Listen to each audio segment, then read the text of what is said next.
Macam tak ada orang punya. Alhamdulillahirabbil alamin wal aqibatu lil muttaqin wa bihi nasta'in ala umuri dunya waddin. Asyhadu an la ilaha illallah wa asyhadu anna sayyidana Muhammadan abduhu wa rasuluh. Allahumma salli wa sallim ala habibil karim sayyidina Mustafa sallallahu alaihi wasallam wa ala alihi wa ashabihi wa man tabi'ahum bi ihsanin ila yaumiddin. Subhanaka la ilma lana illa ma 'allamtana innaka antal alimul hakim. Rabbi shrah li sadri wa yassir li amri wa hlul 'uqdatam bil lisani yafqahu qawli. Bismillah ma syaa Allah la yasuqul khaira illa Allah ma syaa Allah la yasrifu su'a illa Allah ma syaa Allah ma kana min ni'matin fa min Allahi ma syaa Allah wa la haula wa la quwwata illa billah al-'aliyyil 'azim. Bismillahilladzi la yadurru ma'asmihi syai'un fil ardi wa la fis sama' wa huwas samii'ul 'alim. Bismillahilladzi la yadurru ma'asmihi syai'un fil ardi wa la fis sama' wa huwas samii'ul 'alim. Bismillahilladzi la yadurru ma'asmihi syai'un fil ardi wa la fis sama' wa huwas samii'ul 'alim. Na'udzu bikalimatillahi tammati min syarri ma khalaq. Na'udzu bikalimatillahi tammati min syarri ma khalaq. Na'udzu bikalimatillahi tammati min syarri ma khalaq. Allahumma inna na'udzu bika minal barasi wal jununi wal judam wa min sayyi'il asqam. Wa sallallahu ala sayyidina Muhammadin wa ala sahabihi wasallam. Alhamdulillah bil alamin. Alhamdulillah, yang saya hormati puan pengacara majlis, yang saya hormati itu puan isteri yang amat berhormat Menteri Besar Sadis Muhammad, isteri YB ahli parlimen, isteri YB adun-adun, isteri pegawai-pegawai khas Menteri Besar, dan seluruh ahli pikat, yakni pertubuhan isteri wakil-wakil rakyat dan isteri pegawai khas Menteri Besar Kedah. Seterusnya muslimin, muslimat, muslimin sikit dah. Yang dirahmati sekalian, alhamdulillah. Ada juga tak buat benih sikit-sikit, tak ikut pupus langsung. Tapi memang program ni program muslimat kan. Itu Ustaz Syamat, tapi tak apalah, kita akan membicarakan perihal muslimat lah. Sebab program tu program muslimat, InsyaAllah. Yang ada tu muslimin tu ambil manfaat sikit-sikit, sampaikan kepada muslimat kita kat rumah tu, InsyaAllah. Mudah-mudahan jadi manfaat. Tuan-tuan, hari ni kita nak bincang tentang ciri-ciri wanita syurga lah kot. Kan? Tak ada orang yang tak mau masuk syurga. Semua orang nak jadikan posisi dia tu dalam hidup dia, nak jadi ahli syurga. Saya orang lelaki-lelaki, tak habang lah memang orang lelaki pun. Saya nak masuk syurga. Dan berbagai jalan yang kena dilalui oleh orang lelaki-lelaki ni untuk masuk syurga. Orang perempuan paling mudah masuk syurga. Tapi orang perempuan pula ramai dalam neraka. Orang perempuan paling mudah masuk syurga, tuan-tuan. Sallallahu alaihi Muhammad. Seorang pergi jumpa Nabi SAW. Dia mengadu kat Nabi, kata Rasulullah, orang lelaki keluar berjihad di jalan Allah, orang lelaki pergi ziarah jenazah, usung jenazah, buat macam-macam. Kami orang perempuan boleh buat apa? Orang perempuan taat kat Allah, taat kat Rasul sallallahu alaihi Muhammad, taat dekat suami sallallahu alaihi Muhammad, Allahumma salli alaihi, jaga maruah, jaga kemaluan, jaga maruah maksudnya. 4 benda ni masuk syurga.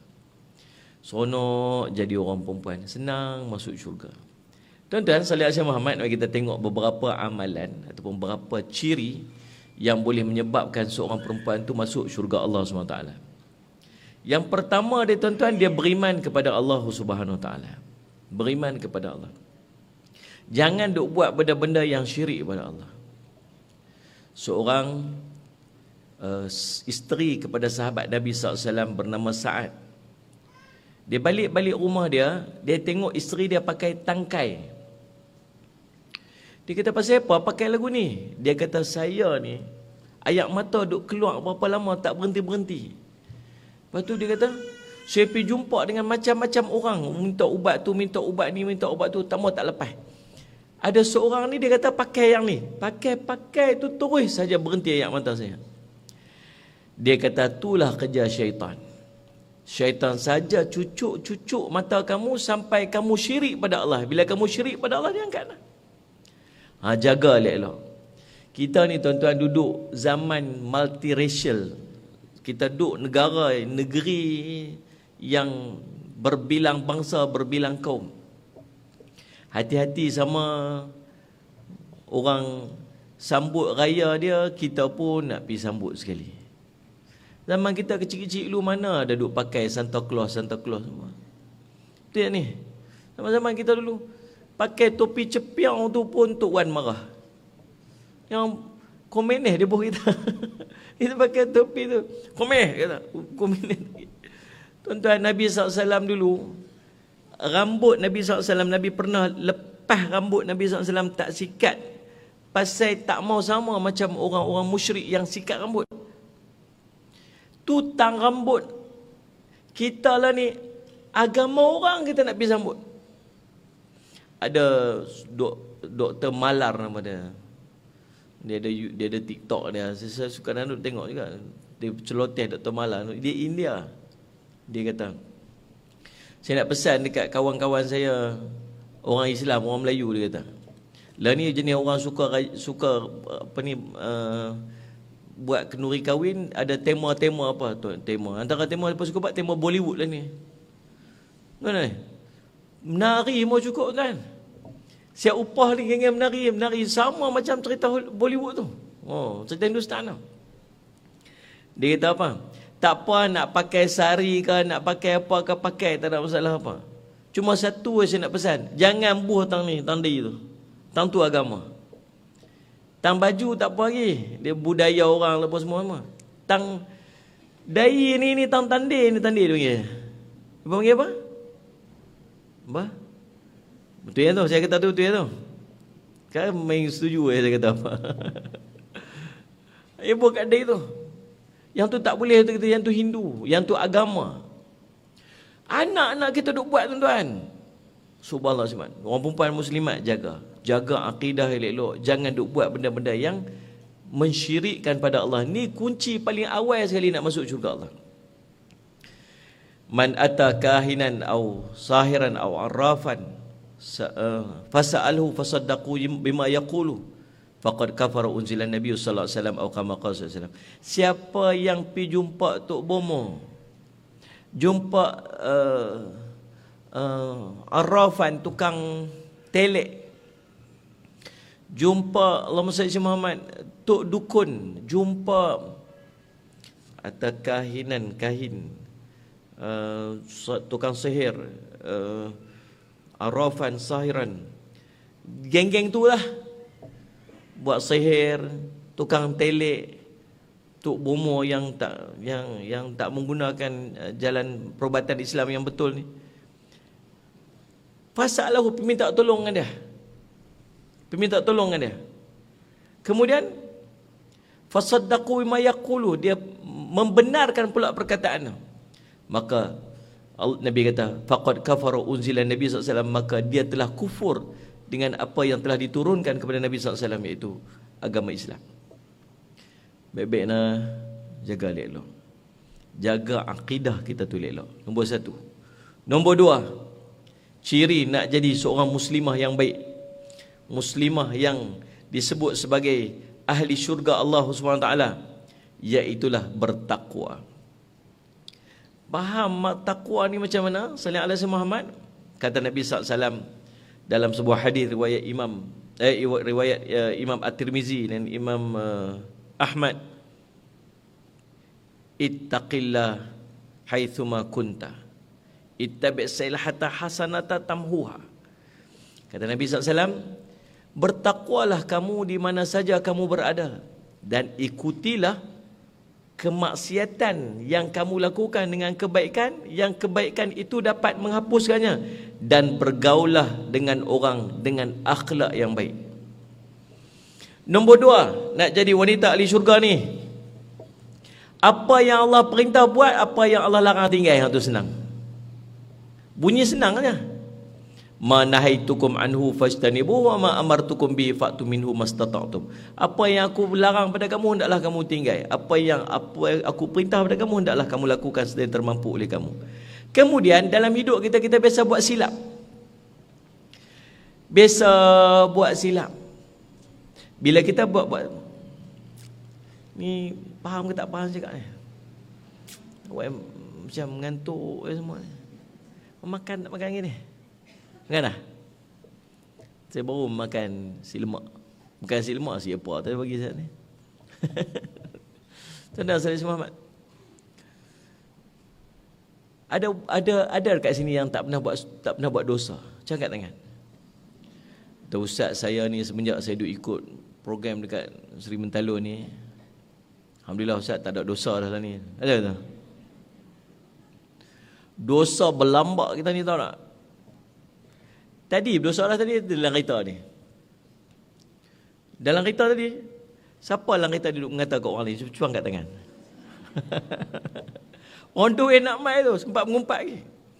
Turun kereta tengok apa dia tu pakai aku tu. Tak tahu kan nak main mana. Ngumpat lagi sempat tu. Ni Ustaz Muhammad. Tuan-tuan, dosa banyak kita ni.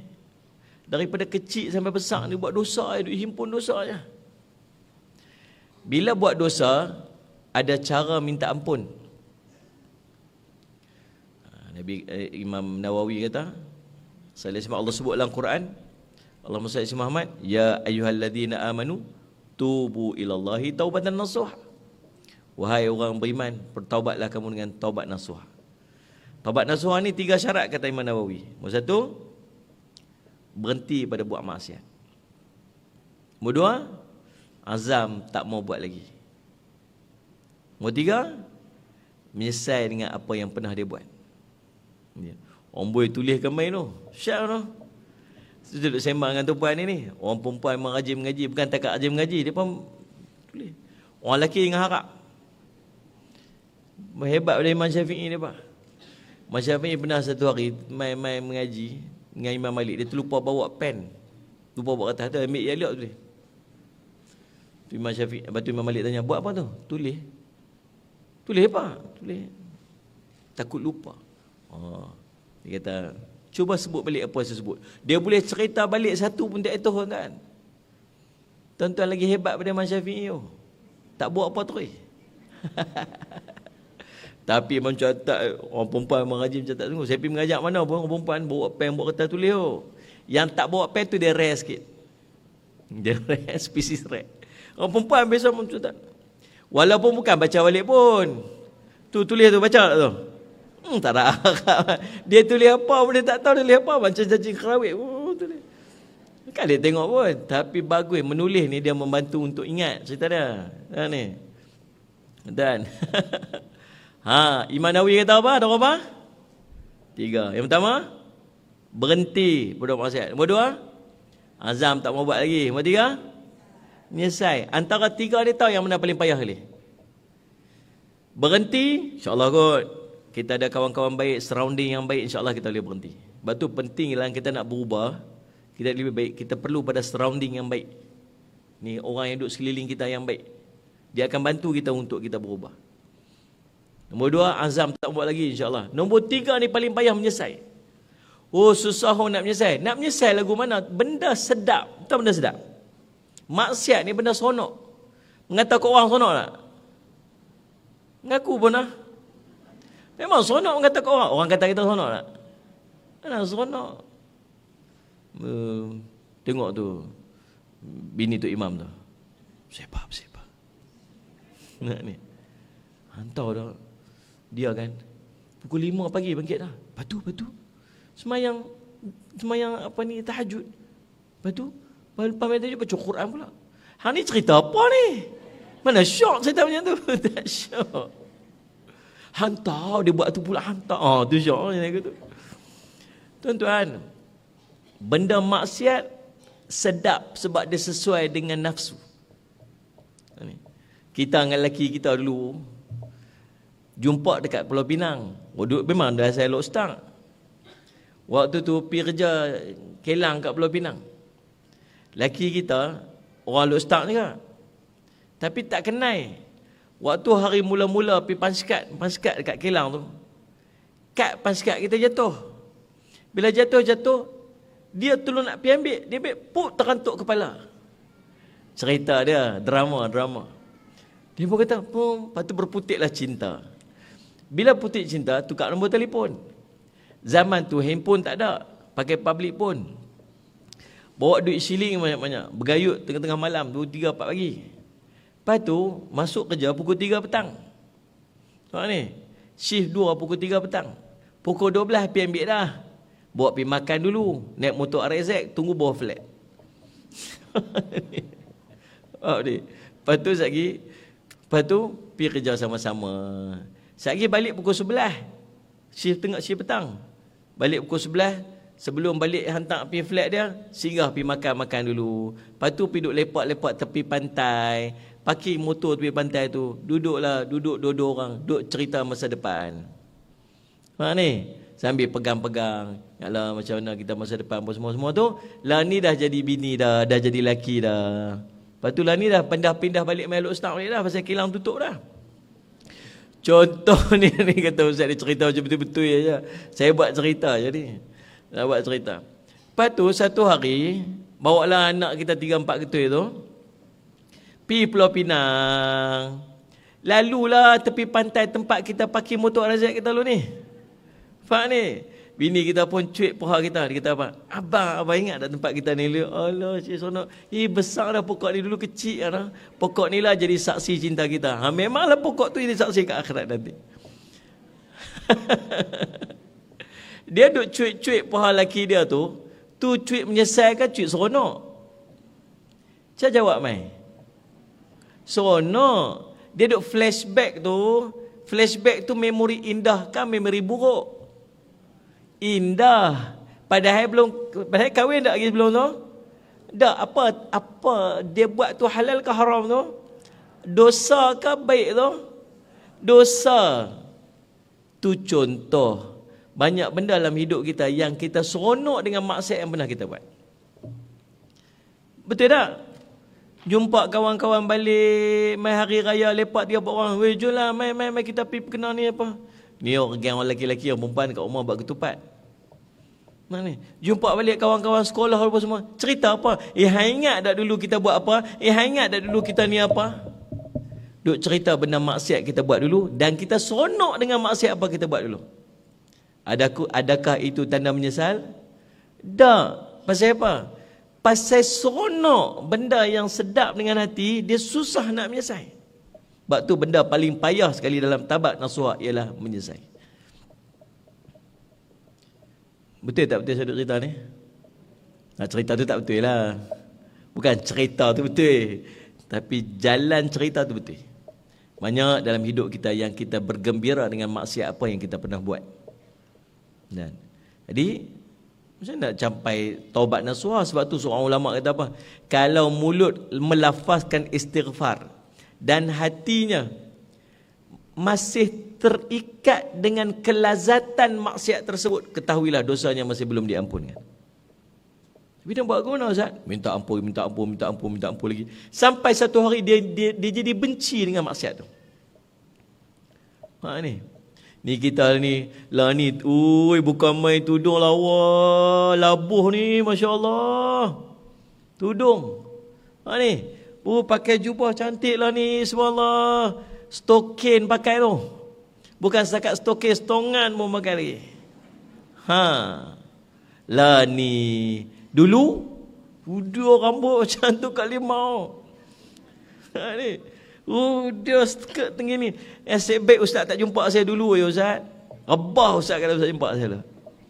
Tuan-tuan, ada tak gambar-gambar kita dalam? Kita bangga tunjuk ke orang. Kita bangga tunjuk gambar-gambar kita ke orang dulu. Dia cerita maksiat-maksiat apa kita buat dulu kat orang. Kadang duk marah kat anak pun patut-patut. Dia selalu kata apa kat anak kita? Dia kata tak suruh buat lagu ni. Tak suruh buat lagu ni. Mak dulu lagi teruk pada hang. Cerita kat anak ni. Dia kata tak usah buat. Kata mak lagi teruk pada dia. yang selalu kena lelaki kita. Marah-marah kat anak. Ayah ampun. Dia pun baru je tu. Anak dia bergaruk kepala. Ni nak suruh ikut kan, nak suruh tinggal, dia pening. Tuan-tuan, nombor 3, menyesai. Ini yang terkait dengan Allah. Besar lagu mana pun, Allah ampunkan dosa dia. Inna Allah sungguhnya Allah Allah mudah, Allah nak ampun dosa orang ni senang. Tapi kalau berkait dengan manusia, tambah lagi satu. Kalau terkait dengan maruah dia, kena pi minta maaf kan dia. Kalau terkait dengan harta dia, kena pi pulang balik kat dia. Payah tuan-tuan. Dengan Allah senang. Kan? Minta dosa besar guna, minta ampun ya Allah, Allah ampun dosa kita mudah-mudahan. Cukup syarat dia Allah ampun. Tapi dengan orang payah betul tak ni? Dengan orang nak minta maaf susah tuan-tuan. Nak mengata ke orang, kenapa minta maaf dia? Telefon dia. Assalamualaikum ma. Waalaikumsalam. Siapa ni tiba-tiba tipu aku ni? Tak ada apalah, saja baru balik ni kuliah kat yang Seri Mentalun tadi ni. Apa tu? Taklah, hari tu ni kami duduk semak lah 3 orang. Cakap pasal hang pula dah. Hang kata apa pasal aku? Mampu. Cerita macam pasal. Payah tuan-tuan dengan orang ni. Saya selama saya duduk kuliah ni, saya duduk mengajak tuan-tuan. Saya start mengajak tahun 2009. Ingat? Ustaz Muhammad. Seingat saya ada 4 orang pernah meminta maaf kat saya. 4 orang lebih kurang, 4 orang. 3 orang. Seorang tu telefon saya pagi-pagi. Habis kuliah subuh. Assalamualaikum Ustaz. Waalaikumsalam. Kami ni, abang, sihat. Apa ni, baru habis kuliah subuh ni. Ustaz duduk mana ni? Baru saya pun habis kuliah subuh ni. Baru keluar masjid ni, kami duduk lepak-lepak kedai ni. Ni geng-geng masjid pun ada ni. Dia sebutlah nama seorang-seorang sebab saya kenal geng masjid tu. Itulah ni telefon ni pasal apa? Itulah telefon ni Ustaz ni pasal nak minta maaf Ustaz. Pasal tengah duduk sembang-sembang dia termengumpat Ustaz. Termengumpat Ustaz tu nak minta maaf Ustaz lah. Okey, minta maaf. Tu orang yang pertama. Orang kedua seorang makcik telefon saya. Pagi juga. Makcik, Ustaz pernah main kan masjid ni kan? Pernah. Makcik, Ustaz ingat tak makcik ni? Yang mana satu saya tak ingat kan? Tak apalah makcik, Ustaz tak ingat lagi bagus. Dia kata, pasal apa ni?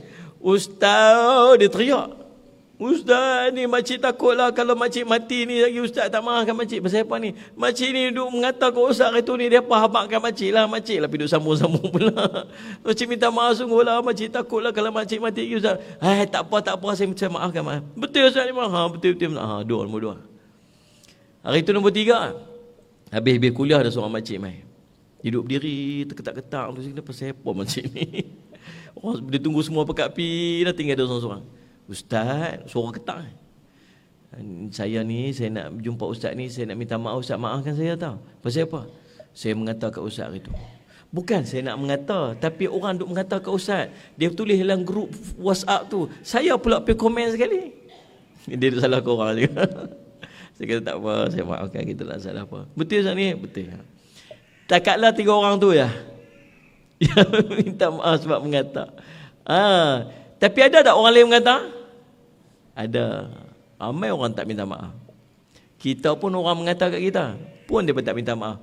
Kita pun mengata kat orang, pun tak minta maaf.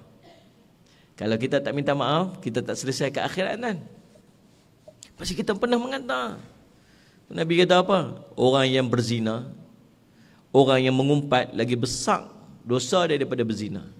Lagi besar daripada berzina. Para sahabat kata, macam mana Rasulullah? Berzina tu besar tuan-tuan. Ini tuan-tuan muslimat duduk kat depan saya ni. Tak ada kot buat benda-benda lagu tu. Tengok ni. Tapi mengumpat ada tak? Baru tak sat je. Tak mengaku pula. Faham ni? Ya aku Ustaz tu gemuk rupanya, taklah gemuk sangat. Contoh. Tu tak mengumpat, tu puji bagus, saya suka. Ni. Oh, dia tengok dalam TV tu macam kembang-kembang. Malah skrin TV tu dia tarik tu. Tapi kembang kau ni. Aduh, makan banyak. Dan Salih Muhammad mengumpat.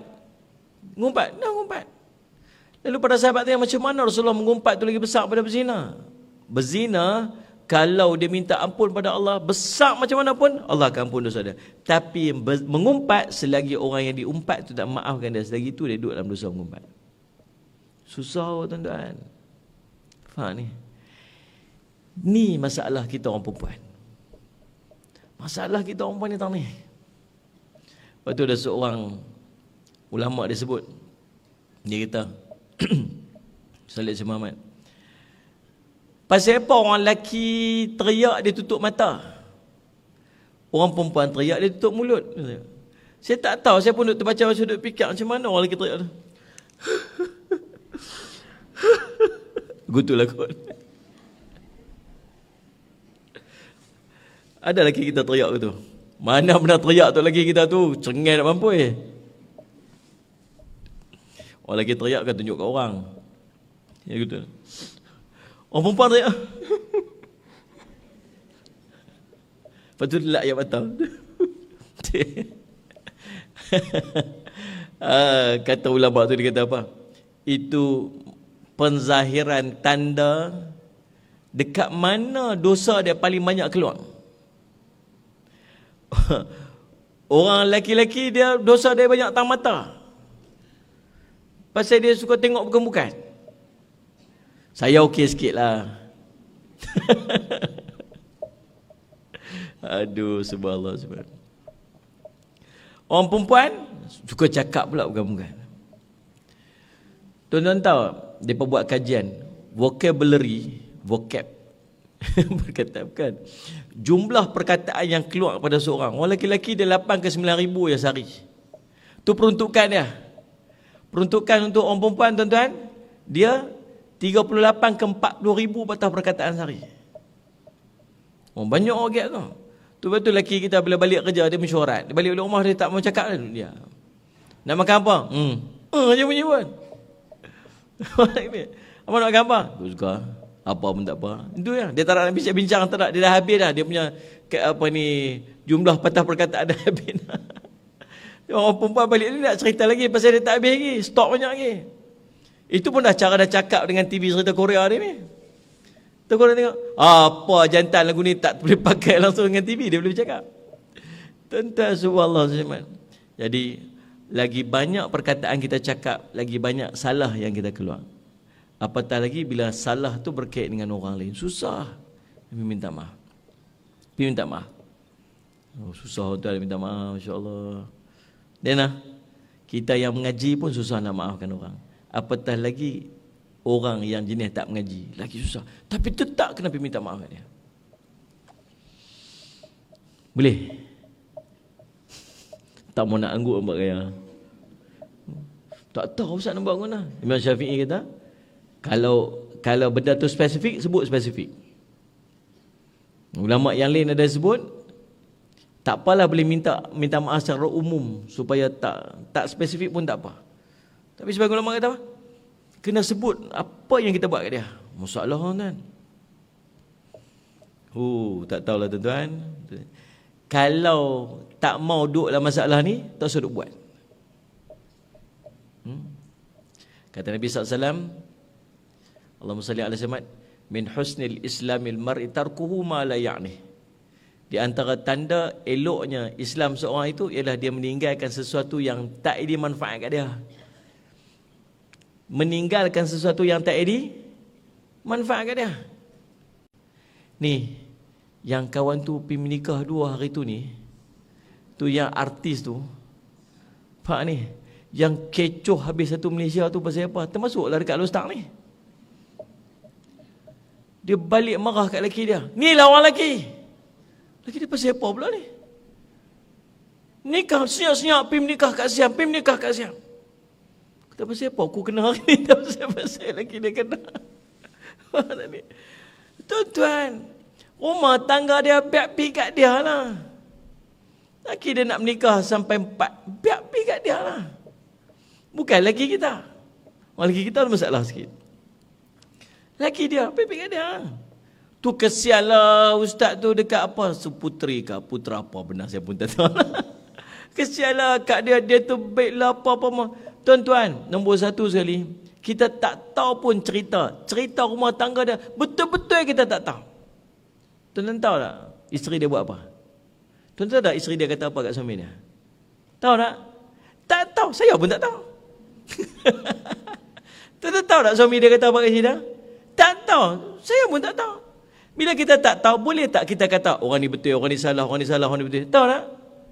Tak. Maka tuan-tuan tak payah duk kata. Pasal sagi kalau kita kata, kita telah menyebutkan sesuatu yang tak benar, dia tak kata, kita kata, kita jadi fitnah.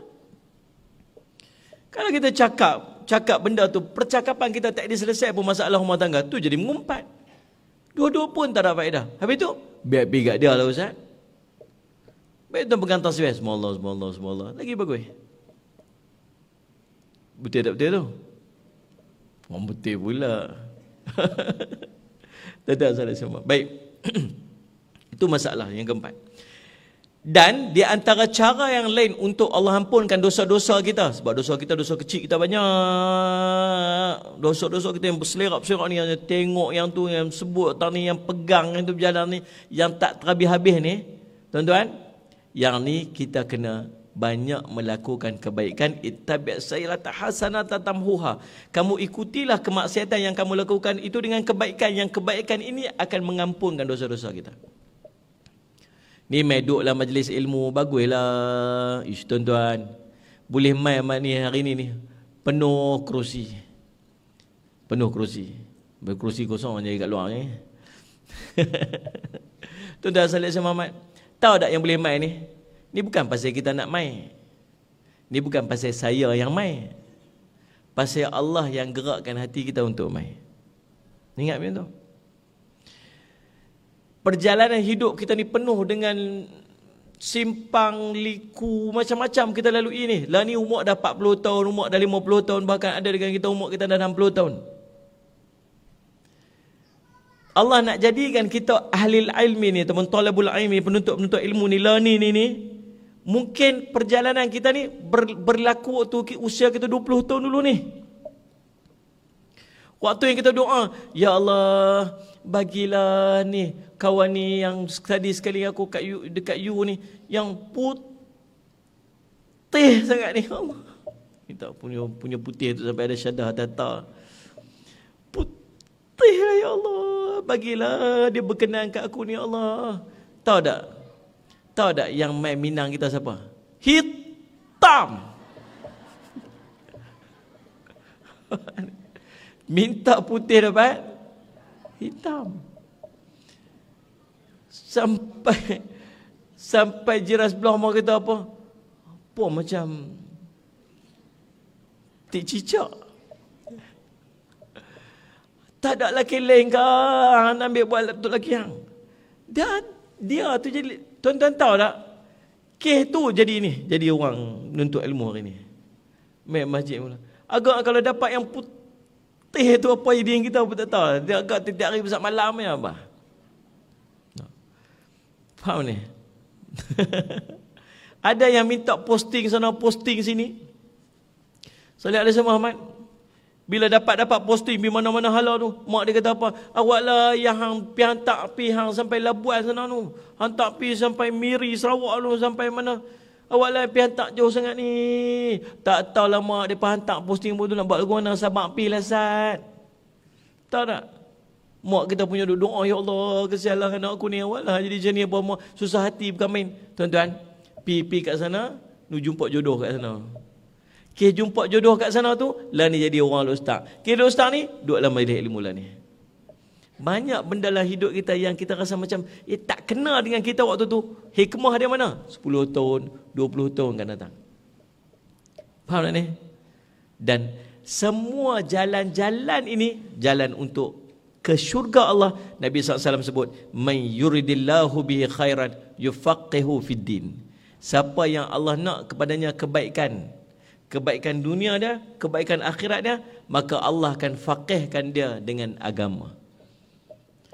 Duduk dalam majlis ilmu ni lah. Idza marartum biriyadil jannah, idza mararta biriyadil jannah farta'u. Kalau kamu mai lintah di satu tempat yang nama taman syurga, mai singgah duduk. Ma'atir jannah Rasulullah, apakah itu taman syurga Rasulullah? Adalah halaqatul dzikr, kumpulan yang duduk menuntut ilmu. Wa fi riwayatin ukhra, dalam satu riwayat lain, al majalisul aim, majlis-majlis ilmu. Man salaka tariqan yaltamisu fihi ilman sahalallahu bi tariqal jannah. Siapa yang tempuh satu jalan untuk menuntut ilmu Allah, maka Allah akan permudahkan jalan dia untuk masuk syurga Allah SWT. Nak masuk syurga, pahala banyak, dosa sikit, masuk syurga. Nak dapat pahala banyak, dosa sikit, kena buat amalan, kena ada amal. Nak dapat amal, kena ada ilmu. Nak pastikan amal kita tu sah, diterima oleh Allah, satu, mesti tepat macam mana yang ditunjuk oleh Nabi. Satu lagi, mesti ikhlas kerana Allah. Nak dapat amalan tepat macam mana ditunjuk oleh Nabi dan ikhlas kerana Allah, kena ada ilmu. Nak dapat ilmu, kena mai duduk dalam majlis ilmu. Tu jalan dia nak masuk syurga Allah. Faham ni? Yang kedua, majlis ilmu dengan syurga Allah ni lagu mana? Pengampunan dosa. Duduk ni ramai-ramai, malaikat melebarkan sayap, sallallahu alaihi Muhammad. Kemudian malaikat pula sebut-sebut nama dia. Ampunkan dia ni ya Allah, Allah maghfirlaha, ya Allah ampun dosa dia, Allah warhamha, ya Allah engkau rahmatilah dia. Itulah malaikat duk sebut sampai tuan-tuan keluar lagi daripada majlis ni. Bila keluar saja malaikat naik bertemu dengan Allah. Allah tanya malaikat, mai mana ni? Mai daripada Sri Mentalon. Buat apa kat situ? Tu ada satu kelompok depa duduk dalam majlis zikir, menyebut-nyebut nama kamu, membaca, menyebut-nyebut, bertakbir, bertahmid, bertahlil. Depa nak apa? Depa nak syurgamu ya Allah. Awak depa pernah tengok ke syurga aku? Depa tak pernah tengok syurgamu ya Allah. Kalau depa nak depa tengok syurga, depa nak apa lagi? Depa pasti nak minta perlindungan. Perlindungan daripada apa malaikat? Daripada nerakamu. Awak depa pernah tengok ke neraka aku? Depa tak pernah tengok ya Allah. Kalau depa pernah tengok neraka aku, apa depa nak? Depa pasti nak pengampunan ya Allah. Wahai malaikat, bersaksilah, seluruh dosa mereka aku ampunkan. Mak ni, malaikat kata dekat Allah, ya Allah, ada seorang tu, dia bukan nak mai duduk dalam majlis, dia bukan plan nak mai situ pun. Dia mai singgah. Tak tahulah dia mai, ada apa ramai-ramai ni, masuk try tengok. Masuk tengok, Allah majlis ilmu, nak patah balik. Nak keluar balik. Dah lalang duduk pi lasuk, duduk. Dia bukan nak mai mengaji pun ya Allah, dia ada mai sebab yang lain. Dia ada, tidak ada orang yang duduk di sisi orang yang mendapat manfaat, melainkan dia pun dapat manfaat juga. Dia juga dosanya diampunkan. Jadi duduk dalam ilmu ni Allah ampunkan dosa. Maka dengan pengampunan dosa ni mudah-mudahan kita akan masuk syurga Allah SWT. Tuan-tuan, yang ketiga, cara untuk jadi seorang muslimah yang akan dimasukkan ke dalam syurga Allah SWT, menjaga kehormatan diri dia. Nabi SAW bersabda dalam mafhumnya, apabila seorang wanita itu solat 5 waktu. Tengok ni, tulis. Yang tak tulis apa Nabi SAW apa? Apabila seorang wanita itu, nombor 1, solat 5 waktu. Jaga 5 waktu. Yang kedua, puasa sebulan dalam bulan Ramadan. Yang ketiga, menjaga kemaluannya. Yang keempat, taat kepada suaminya. Maka dikatakan kepadanya, masuklah kamu ke dalam syurga daripada pintu mana yang engkau sukai. Nombor 1, solat 5 waktu. Jaga sembahyang elok-elok. Pesan kat anak-anak kita. Jaga sembahyang elok. Kita ni kadang-kadang tu suka blame orang. Ya Allah, kahwin dah lama dah ya Allah, tak dapat anak lagi. Ya Allah, bagilah anak. Oh, bangun tahajud weh. Bangun tahajud. Ya Allah bagilah aku anak. Ya Allah, bangun tahajud. Banyak baca Quran weh. Nanti Allah bagi anak. Bismillahirrahmanirrahim, baca Quran. Baca Quran. Sedekah weh, sedekah banyak. Tahu-tahu mengandung. Bila mengandung, salat tuan-tuan, lepas tu bersalin. Lepas bersalin, tuan-tuan, Quran tak baca sampai putih susu. Tak putih susu. 2 tahun tak baca Quran. Semayang subuh pukul 8 pagi. Pasal apa semayang subuh lambat sangat ni? Anak kecil tidur lambat. Bukan takat dia tak pergi masjid, laki dia pun tak pergi masjid. Pasal apa lama tak buat si balung? Dapat anak kecil.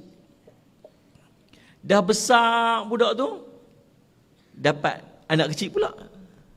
Dah besar pula, anak kecil lagi. Lepas tu besar pula, anak kecil lagi. Dah besar semua, cucu pula. Bila yang nak boleh kat tok dengan tok wan ni? Tak boleh. Duk gaduh dengan anak kecil tu. Anak kecil. Semayang lambat, anak kecil. Tak baca Quran, anak kecil. Tak sedekah, anak kecil. Berapa ramai orang tak sedekah pasal duk fikir anak dah.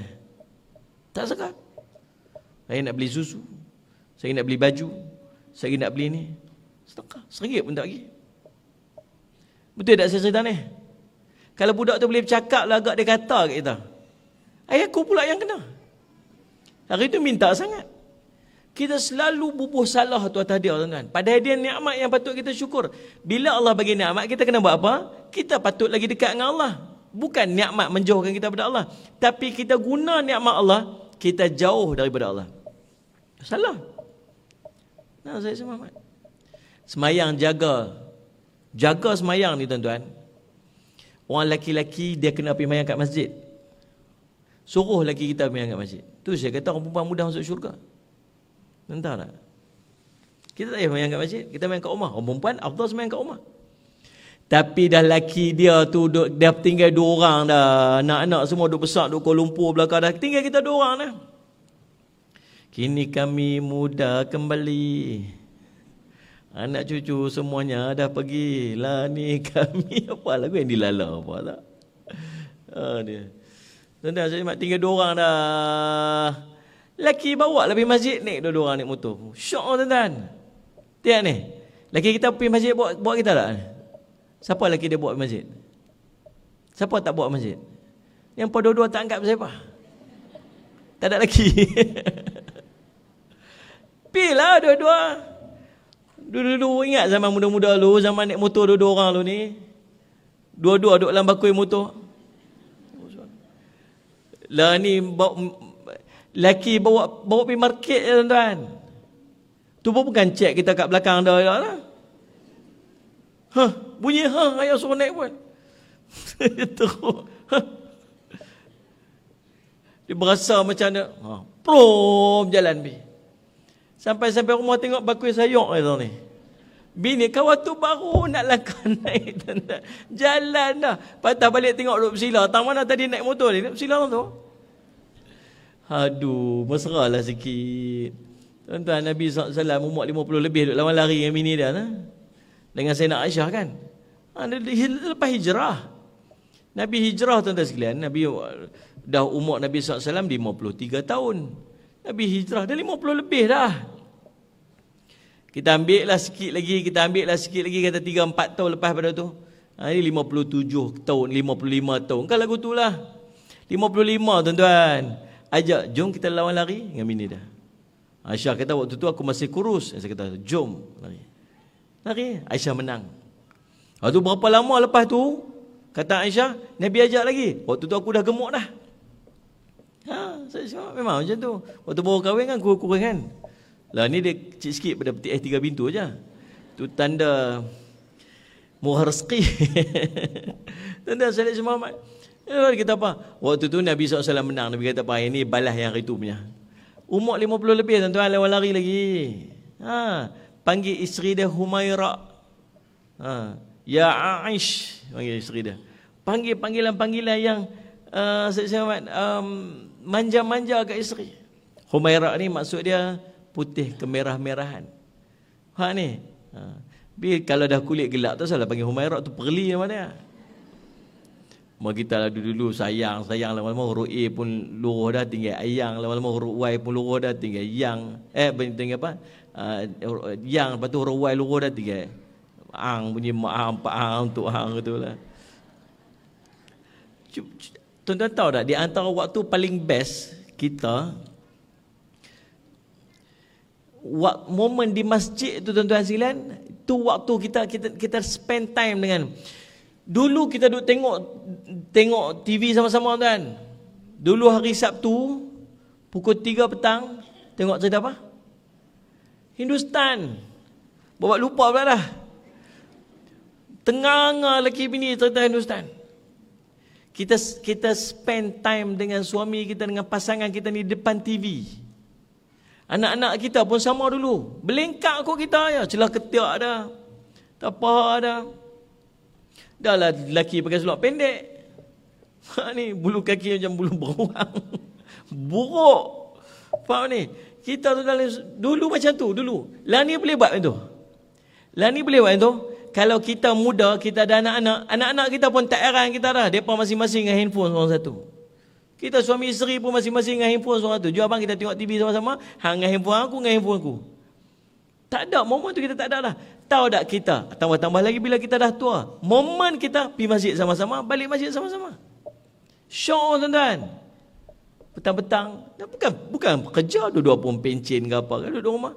Sehari pukul 6 petang pergi menyangkui apa sikit-sikit petang. Sehari siap-siap nak maghrib, pakai baju, isteri pakai, suami pakai, sat motor, jom pergi masjid. Bro, pergi masjid. Sehari semayang jemaah, sehari dengar kuliah, sehari lepas kuliah balik. Subuh pun sama, pergi awal subuh. Tengok ni, lepas subuh balik pergi singgah dulu makan rucan ada 2 orang. Syok tuan-tuan. Macam tu buat tengok. Allah, ni dia berdarah dia seorang-seorang je lah. Jenis orang lelaki ni bukan jenis faham bahasa kan kadang-kadang. Orang lelaki memang passion lagu tu, dia faham satu je. Tuan-tuan abang AA dia tak ADB, dia tak faham. Dia memang jenis tak faham ya. Terus ada ubah, memang dia passion macam tu. Abang, saya teringinlah nak minum kopi orang Bancuh. Saya teringin nak minum kopi orang Bancuh. Kita ni perlu hin suruh dia tolong Bancuh kat kita. Tahu dia buat apa? Tunggu saat nak start motor kopi. Ni pergi mana ni? Pergi beli kopi. Kita betul sungguh tu lelaki aku ni. Happy. Sekali dia beli kopi. Tak apalah dia beli kopi kat kedai baby dia lah. Bawa balik Bawa balik kopi. Dia kata lelaki bini aku nak minum kopi orang Bancuh. Excited ni, bagus sangat ni. Assalamualaikum. Nah kopi ni. Oh sonok Lepas tu lagi bini dia buat. Saya pun tak kenapa.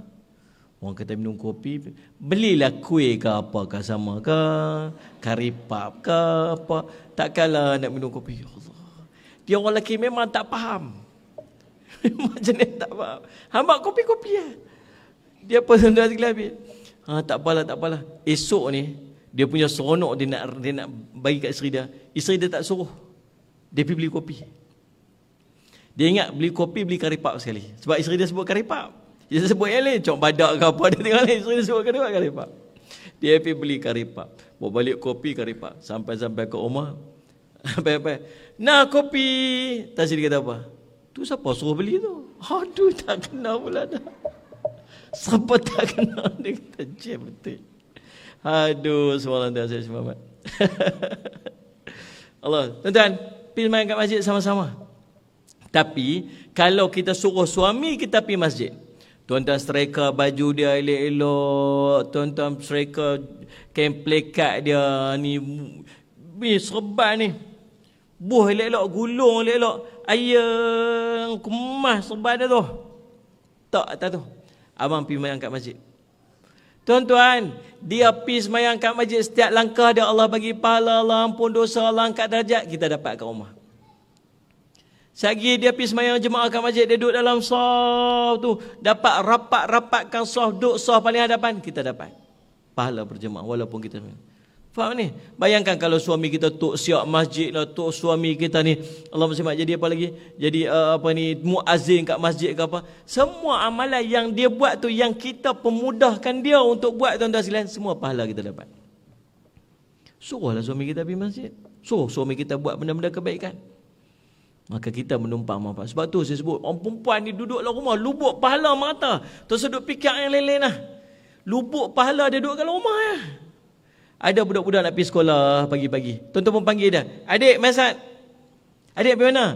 Nak pergi sekolah lah, pakai baju sekolah. Takkan nak pergi karaoke kot, dia kata kita. Tak apa. Rajak sungguh hang ni. Dia kata, pakcik lah. Dia nampak pakai dia, tanya apa lagi? Nak pergi sekolah tak ni? Dia kata, Allahumma salli nah RM2 habuan. Makan pagi lagi? Tak makan lagi. Nah ambil RM2 ni, saya pergi beli makan apa semua. Ni RM2 lagi untuk makan tengah hari. Terima kasih Encik Nah.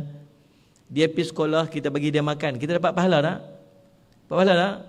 Ada pula orang lalu pula tepi ni, pakcik nak pergi mana? Nak pergi kerja, nak pergi kebun. Pakcik nak ambil ni bekal sikit, kan? Pakcik ambil makan pagi. Dia nak pergi cari rezeki yang halal untuk keluarga dia. Kita bagi dia makan. Kita dapat pahala tak? Dapat pahala tak? Dapat pahala. Tu yang kita duk buat tiap hari. Itulah yang kita duk buat tiap hari. Anak kita pergi sekolah, siapa siap makan kat dia? Baik, tak jawab. Bukan orang lain buat. Kita lah. Suami kita nak pergi kerja, siapa siap makan kat dia? Kita lah. Kan dia masak sendiri? Tak. Dia bangkit mayang subuh. Kita kalau suruh orang sembahyang, kita dapat pahala tak? Kita gerak dia mayang subuh, kita dapat pahala tak? Abang bangkitlah woi. Bukan takat abang kita, jiran sebelah punya abang pun bangkit, jiran sebelah sana pun bangkit sekali. Habis satu kampung bangkit dengan kita punya abang tu. Orang ramai dapat pahala hari tu. Lepas tu tak usah duk komplain lah muslimat. Tak payah komplain, Allah duk bagi pahala kat dia punya banyak. Tiap-tiap hari punya banyak pahala yang dia boleh dapat. Kalau tuan-tuan boleh nampak lah apa tuan-tuan buat. Tuan-tuan sapu sampah. Tu abuk-abuk kat rumah tu. Kalau kita tak sapu, siapa sapu? Tak ada siapa-siapa. Demi dah. Tuan-tuan, pahala tu, nampak sampah tu pahala kat kita. Tuan pernah semayang tak? Allahu Akbar. Elok semayang tidak tak cicak kat depan kita. Kita pun kata, apalah Tok Cicak, apalah Tok Siak ni tak buat kerja, tak cicak dulu kat sini. Bukan cerita Tok Siak pun tak mau ada cicak tu. Tu Allah nak bagi pahala kat kita untuk kita kutip tu. Pergi buang. Allah tak mau bagi kat jiran sebelah, Allah tak mau bagi kat orang tu, Allah tak mau bagi kat Tok Siak. Allah nak bagi pahala kutip sampah dalam rumah Allah tu kat kita. Bila kita duduk dalam rumah, ada je benda kat dalam rumah tu yang kotor, yang tak elok, tak usah komplain. Buat lillahi ta'ala kerana Allah. Dah Allah bagi pahala kat kita. Lagi banyak kerja, lagi banyak pahala Allah bagi kita. Tu suruh marah lelaki duduk lungguk seluar. Tu pun pesel orang lelaki juga. Dia kalau dia buka seluar tu, elok belengkang dua lubang tu. Kita pun geram. Abang, tu seluar tu. Sekali aku nak pakai balik. Dia kata, kalau satu tu betul lah nak pakai balik. Ni sampai dua mana satu orang nak pakai balik. Satu lagi tu aku tak pakai dah. Aduh, jam betul kita. Aduh, macam kita dengan kain telekung lah. Kita dengan kain telekung, memang duduk atas jadah tu, duduk belingkang tu. Ini orang aja semayang. Masuk je waktu, serlung kaki, zeras, tarik, Allahu Akbar. Senang kan? Lepas semayang, zeras, turun, kelak. Allah, tuan-tuan sekalian semat. Terus komplain. Ni dua ujung kaki lelaki tu. Lelaki tu duduk tidur pukul 2 pagi. Dia tak boleh lena malam tu. Dia duduk bersila kat ujung kaki lelaki dia tu. Semua saya. Tahu tak penat ni? Lelaki lena bukan dengar. Dia luah perasaan je malam tu. Semua saya. Pagi bangkit anak sekolah saya. Tak pergi sekat ayam baju saya. Tak pergi abang kerja saya pergi hantar anak sekolah. Tak pergi saya masak. Tak pergi saya lipat baju. Tak pergi saya sedia baju. Tak pergi. Dia senarai apa dia buat tu sehari tu. Laki dia lena. Ingat. Penat tahu tak? Apa? Tak ada apa. Laki dia terjaga. Tuan-tuan sekalian semuanya. Tersah. Tu lubuk pahala kita. Itulah pahala yang Allah bagi kita. Laki kita pergi kerja, kita dapat pahala. Anak kita pergi sekolah, kita dapat pahala. Pakaian dia pakai. Innallaha jamil yuhibbul jamal. Sungguhnya Allah itu cantik dan Allah suka kepada kecantikan. Kita perelok pakaian anak kita pergi, dia dapat kecantikan yang dicintai oleh Allah. Itu kita punya basai, kita punya punca. Pahala sampai kat kita. Anak-anak kita baca Quran satu hari nanti, dia baca Quran sehari satu muka. Kita dulu waktu dia kecil-kecil, kita lah duduk pergi hantar dia pergi mengaji Quran, kita dapat pahala. Kalau tuan-tuan muslimat duduk depan saya ni, ada anak besar-besar yang tak payah dia jadi ulama'. Kalau jadi ulama' tu satu bonus kat dia. Kalau dia memadai untuk dia beramal dalam hidup dia sendiri pun, berapa banyak dah pahala yang kita boleh dapat tiap hari. Seorang perempuan tak payah komplain. Memang fitrah dia macam tu. Lah ni orang suka canggah fitrah tau. Lah ni bini pergi kerja, suami jadi house husband. Betul kan? Husband, janganlah tuan-tuan. Ni muslimat duduk depan saya ni. Pernah tak kita komplain kita basuh baju anak kita waktu kecil-kecil dulu? Biasa? Ada tak komplain? Ada tak? Mana ada? Ada tak komplain pagi-pagi duduk masak untuk suami kita pergi kerja? Ada tak komplain? Ada tak ungkit? Sebut ada tak? Faham ke tak faham saya tanya ni? Ada tak? Tak. Pasal kita rasa apa? Tanggungjawab kita. Faham tak ni? Tapi kalau tuan-tuan kena pergi keluar kerja bayar nafkah kat suami, keluar kena pergi cari kerja pasal suami kita tak kerja. Waktu suami kita tak kerja, kita terpaksa keluar pergi berniaga, dapat duit, kita kena beli baju pakaian kat anak, kita kena beli baju pakaian kat suami kita, kita kena beli makan. Kita komplain tak?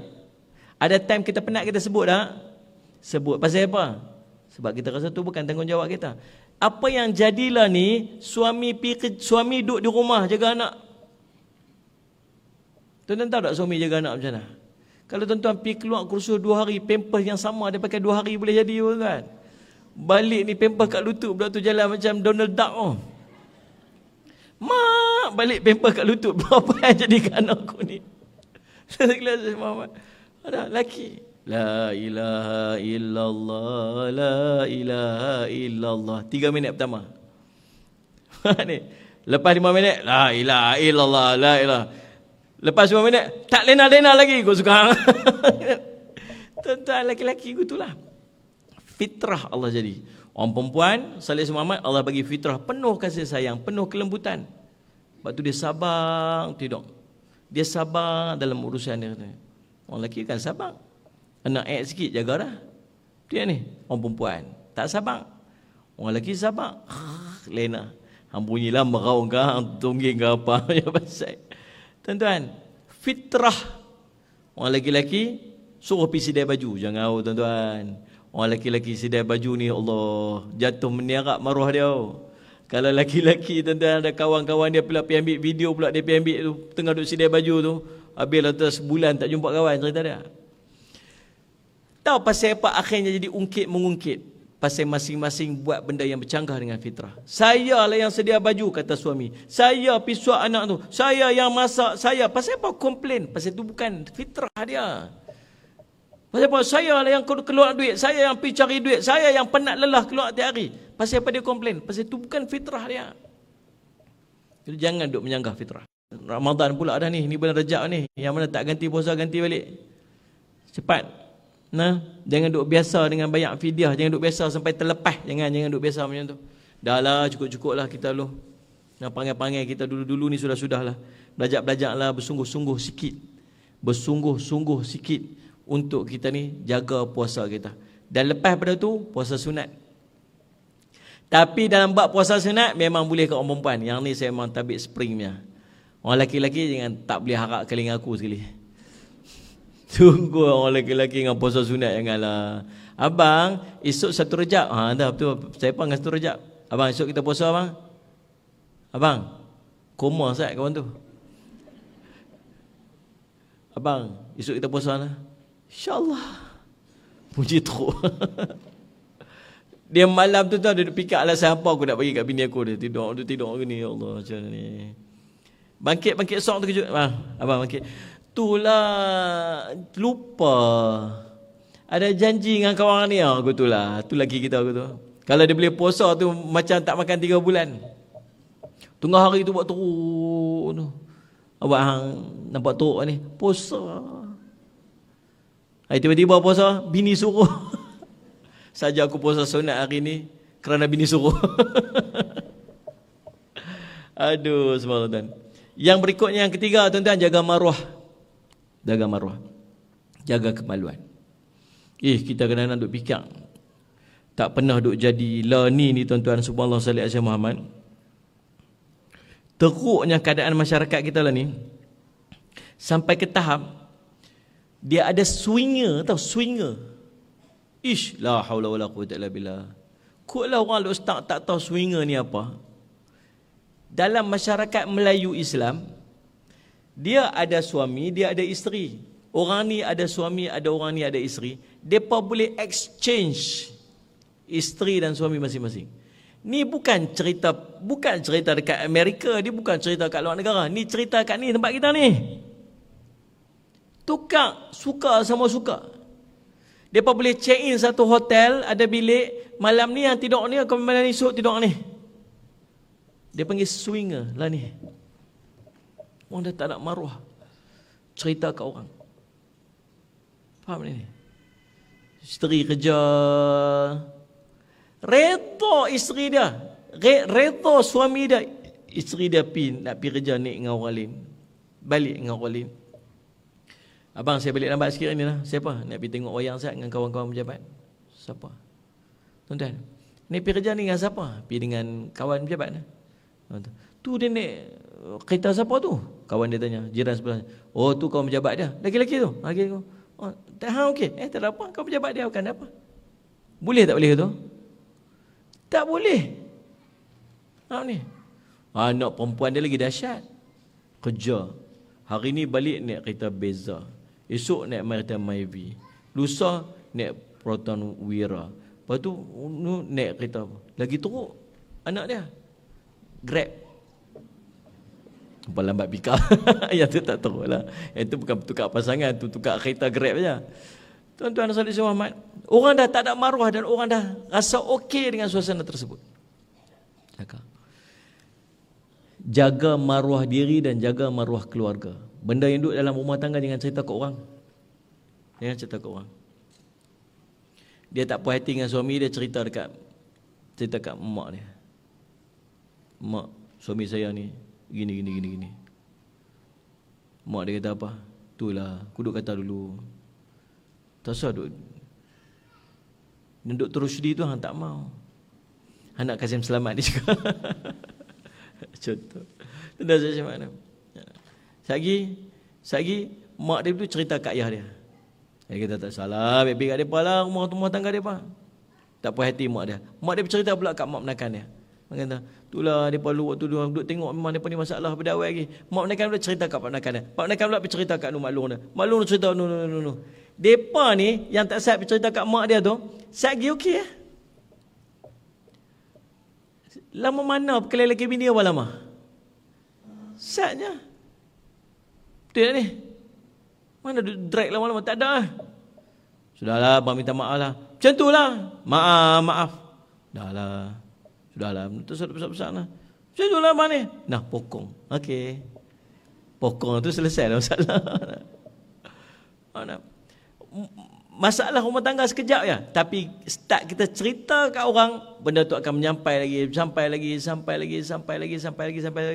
Kita dah selesai kat sini, kat atas nak tak selesai lagi. Yang cerita kat orang, jangan tulis masalah rumah tangga dalam Facebook. Tolonglah. Jangan tulis kat media sosial. Jangan tulis. Kalau nak, pi cari orang yang mampu selesaikan masalah rumah tangga kita. Pi, siapa yang boleh selesaikan? Pi menghadap dua-dua orang, jangan menghadap seorang-seorang. Jangan seorang-seorang. Kena dengar dua-dua pihak kan. Dalam masalah rumah tangga kena dengar dua pihak kan. Ramai orang duk mesej saya, tanya masalah rumah tangga. Ustaz, suami saya kan buat macam tu, buat macam ni, buat macam tu, buat macam ni. Macam mana Ustaz? Apa hukum dia Ustaz? Apa yang tindakan saya kena buat Ustaz? Saya suruh pergi mana? Pergi jabat agama. Pasal saya dengar pada dia, saya tak dengar pada suami dia. Kena dengar dua-dua belah pihak. Dan pergi jumpa qadhi, pergi selesai masalah. Yang tuan-tuan tak mau, Tuan-tuan, jangan piduk cerita kat seorang. Jangan cerita kat Facebook. Macam tu lah, kita faham lah kita ni siapa. Awak dah ingat dia tu bagus sangat. Bukan baru duduk dengan aku, dah 5 tahun dah kahwin ni. Apa semua. Dia luah benda tu kat dalam Facebook. Geng-geng kat bawah tu semua. Tak apa, orang jantan semua lagu tu. Laki aku seorang je baik. Seorang tu tulis. Mana? Seorang lagi tu dia apa ni? Tak apa, aku sokong, jangan risau. Buatlah, hampir jumpa ni. Hampir minta cerai lah laki jantan tu. Tak guna seduit apa semua. Pekat-pekat duk komen. Semua support dia. Hari dia bercerai, kawan ni seorang pun tak ada. Betul ni? Hari dia susah, awak ingat kawan-kawan dia yang semua sokong-sokong semua nak tolong dia. Semua nak pekat bagi bantuan seorang sikit, seorang 100 jaga tiap-tiap bulan. Betul tuan-tuan? Tak ada. Selesai cerai elok. Jangan keluarkan masalah dalam rumah tangga kita kepada orang lain. Jangan cerita buruknya suami kita tu pada orang lain. Jangan cerita buruk kita pun pada orang lain. Waktu PKP dulu tuan-tuan, dia ada satu grup dia, masak tak jadi apa hari ni. Allah masya-Allah tuan-tuan. Kisnya berpunca ada suami-suami, geng-geng suami nak cuba masak. Dah duduk di rumah, tak ada kerti nak buat apa. Baju kelawak bini dia pakai. Lepas tu dia cuba nak masak. Bila masak tak jadi, si isteri ni pergi ambil gambar buah dalam grup tu. Pekat kata lah macam-macam. Wawi kata macam-macam. Tuan-tuan, maruah dia. Dia tu usahalah takat mana yang dia reti nak masak untuk keluarga dia. Walaupun dia tak reti. Mana tak reti? Saya pun sama kan, bukan reti masak, makan reti lah. Adalah benda-benda menu-menu yang saya pandai masak. Antaranya contohnya macam rebus telur. Jerayak, itu saya reti lah. Yang lain-lain itu saya tak reti. Tapi kadang-kadang sungguh nak buat. Tapi apa dia buat? Isteri dia cerita buruk dia dekat masyarakat. Dan suaminya ditertawakan oleh orang. Faham tak ni? Maruah. Jaga maruah diri, jaga maruah suami. Hatta orang nak masuk rumah kita pun minta izin pada suami. Tak pasal apa? Maruah. Tak kira dia siapa. Suami kita tak ada di rumah. Itu ada orang. Assalamualaikum. Waalaikumsalam. Leha, bila sampai? Lah baru sampai lah ni. Siapa sepupu kita? Mai pada Johor mana tu? Masuk. Boleh tak bagi masuk betul? Boleh tak ni? Ni saya tanya ni. Macam duk buat nampak gaya ni. Boleh tak? Tak boleh oh. Kena buat ke mana? Telefon suami lu. Abang ni Leha mai. Leha mana? Leha duk Johor tu. Oh sepupu. Boleh masuk? Tak boleh. Pasal apa tak boleh masuk? Jangan masuk tu. Tak pasal apa? Ada maruah dia kat alam tu yang dia nak jaga mungkin. Dia duduk fikir beli ayak dia kotok ke. Dia duduk fikir apa semua. Jenis tuan-tuan sekalian, jenis longgok merata baju tu pun satu hal. Macam kita sebut tadi. Dia seluar dalam, duduk gantung TV tu. Tu adalah favourite dia tu yang berlubang belakang tu. Tu tempat duduk dia. Dia jaga. Tuan-tuan, sebab tu minta izin tu pada suami. Ada benda dia, ada maruah dia yang dia nak pelihara, yang dia nak jaga. Sebab tu minta izin dulu. Allahumma salli alaihi wasallam tuan-tuan. Baik, kemudian yang berikutnya salli alaihi Muhammad dan taat kepada suaminya, maka dikatakan kepadanya, masuklah engkau ke dalam syurga daripada mana-mana pintu sahaja yang engkau sukai. Yang berikutnya yang keempat, cara untuk seorang itu masuk syurga Allah SWT, kita berhenti pukul 11.30. Boleh kot lah? Boleh ni? Kan nak berhenti lah ni kan? Taat dan menyenangkan suami.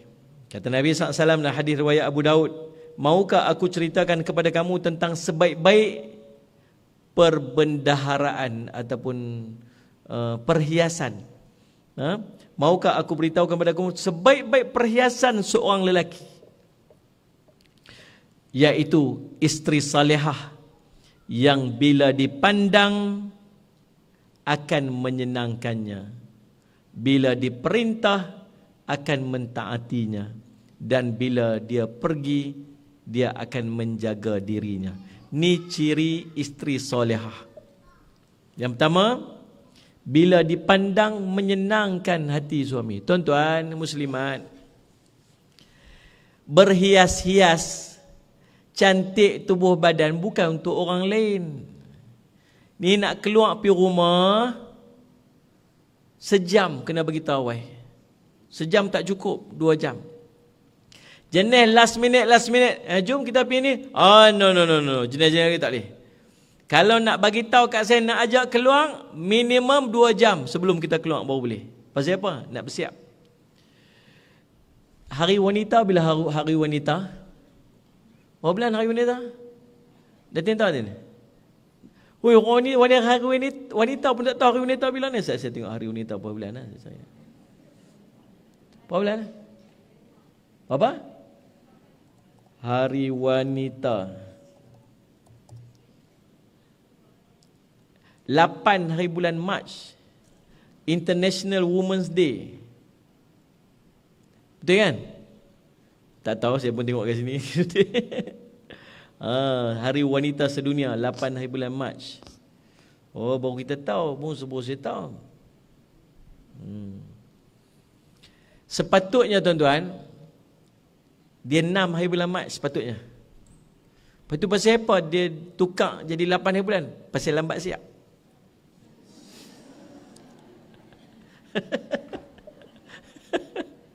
Lambat siap pasal tukar pergi 8 dah.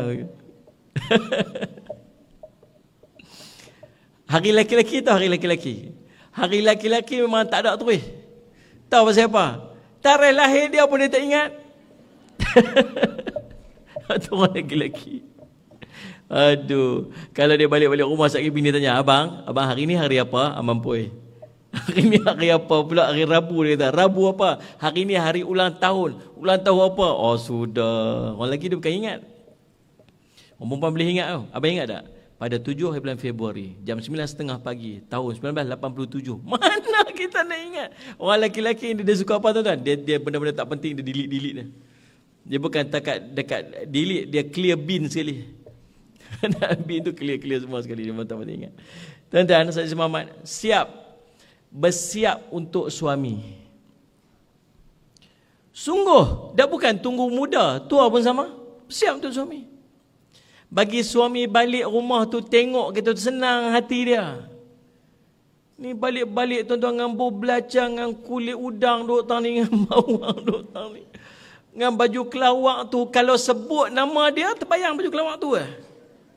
Saya pun tak tahu syok mana baju kelawak tu pun saya tak tahu dah tuan-tuan, dia pakai tak aircon. Ni sampai berniaga cucuk pakai baju kelawak lagi. Kak bagi cucuk tu, yang mana? Allah terawang pula dah ni. Terawang bendora. Dan Ustaz Muhammad, faham? Cuba berhias. Balik ubah tengok kali ni. Ni balik kuliah ni, laki kita tak ada.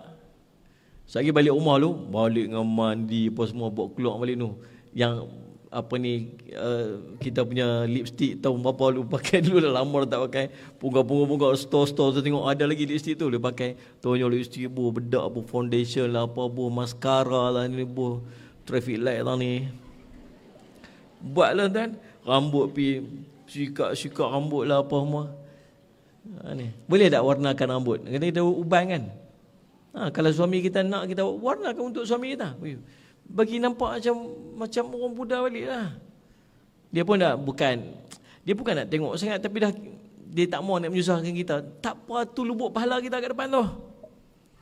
Bubuh inai balik rambut lah apa semua. Inai, jangan bubuh yang merah tu, terkejut dia sikit. Bubuh yang warna macam coklat kehitaman sikit, coklat sikit tu. Sebelum letak betul. Waktu letak ni apa semua, insya-Allah cantik. Lepas tu pakai baju apa lah. Cakap lah baju apa. Tuan-tuan.